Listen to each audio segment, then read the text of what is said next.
Assalamualaikum warahmatullahi wabarakatuh. Selamat pagi anak-anakku semua kelas 11 IPA. Semoga kalian dalam keadaan sehat walafiat dan tetap semangat.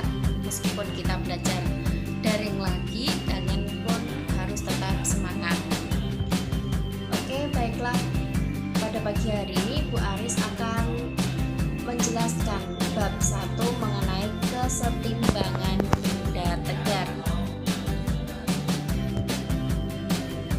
Standar kompetensi yang akan kita capai adalah menerapkan konsep dan prinsip mekanika klasik sistem kontinu dalam menyelesaikan masalah. Kemudian kompetensi dasarnya adalah menerapkan konsep torsi, momen inersia, titik berat, dan momentum sudut berdasarkan hukum 2 Newton serta penerapannya dalam masalah benda tegar. Oke. Apakah kalian pernah membuka atau menutup pintu? Apa yang kalian lakukan ketika membuka atau menutup pintu? Tentu ada dorongan ataupun tarikan.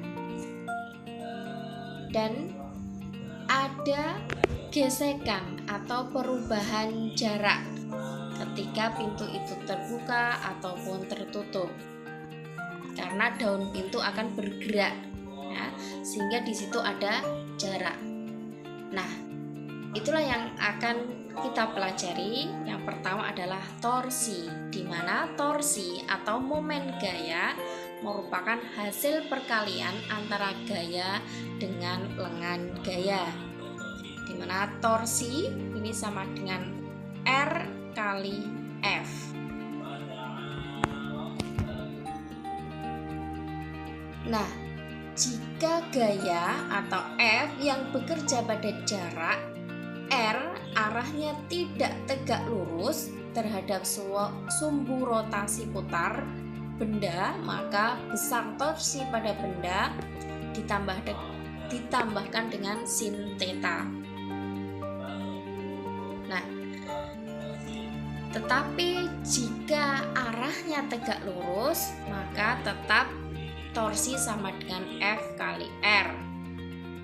Nah, nanti pada kasus-kasus tertentu dalam soal akan diketahui apakah torsi ini menggunakan sudut tegak lurus atau 90 derajat atau tidak tegak lurus.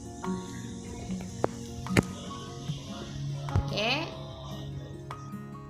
Untuk arah torsi, ya, arah torsi positif itu berarah ke kanan, sedangkan arah torsi negatif itu arahnya ke kiri. Kita ingat aja seperti putaran jam, ya, jarum jam, dimana ketika dia memutar sesuai dengan jarum jam itu arahnya positif, tapi kalau berbalik arah dari jarum jam maka nilainya negatif. Nah, berikutnya kopel dan momen kopel. Apa itu kopel? Ya, kopel adalah pasangan gaya-gaya sejajar tetapi berlawanan arah yang mengakibatkan benda berotasi.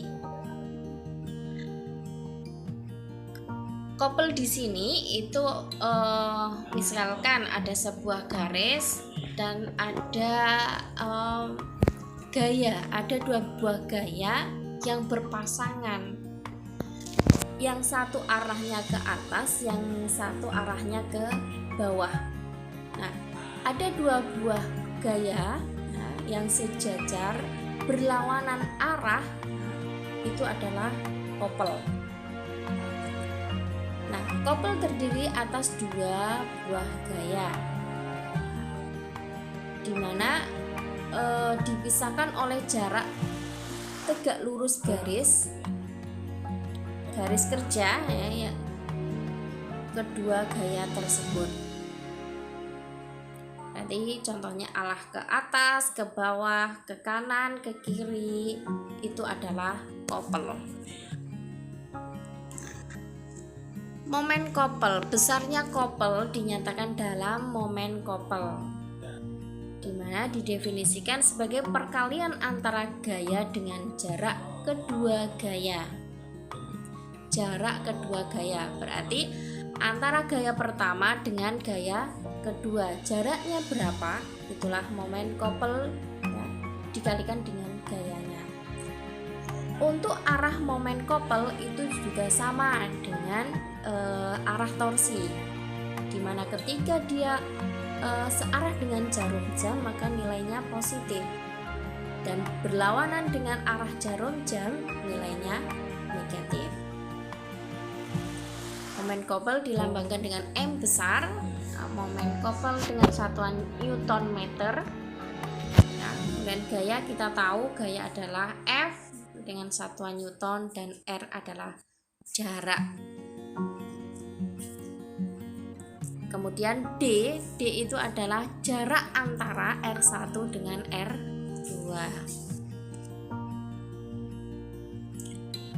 Untuk selanjutnya yaitu momen inersia. Momen inersia dibagi menjadi dua. Yang pertama adalah momen inersia partikel.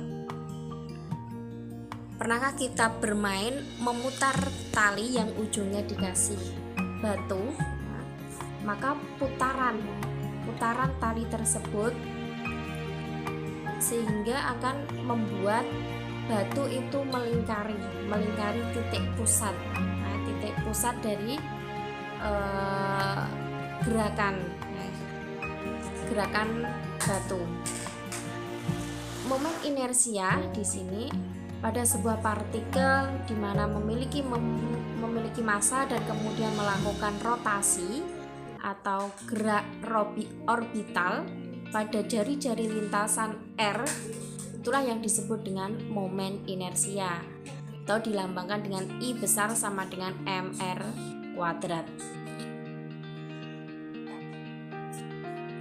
Ada hubungannya dengan percepatan sudut, karena membentuk lingkaran maka terdapat percepatan sudut, di mana torsi dan momen inersia ini berhubungan, sehingga torsi sama dengan momen inersia dikalikan dengan percepatan sudut, atau torsi sama dengan I besar kali alfa.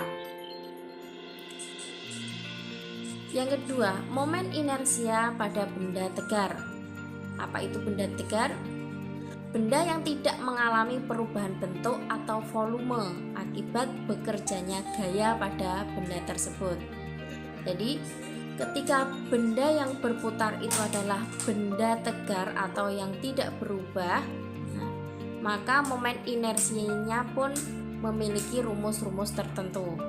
Misalkan pada batang homogen, kemudian pada cincin tipis, silinder pejal, silinder berongga, bola pejal, dan bola berongga.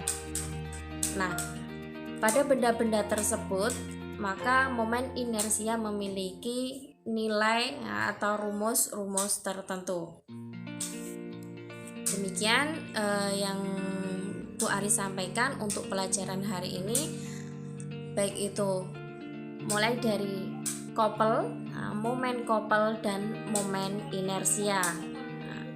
Coba kalian buka LKS latihan 1, coba dikerjakan, dan nanti jawabannya bisa dikirim melalui Google Classroom. Terima kasih, semoga kalian tetap semangat. Kita akan bertemu lagi pekan depan. Wassalamualaikum warahmatullahi wabarakatuh.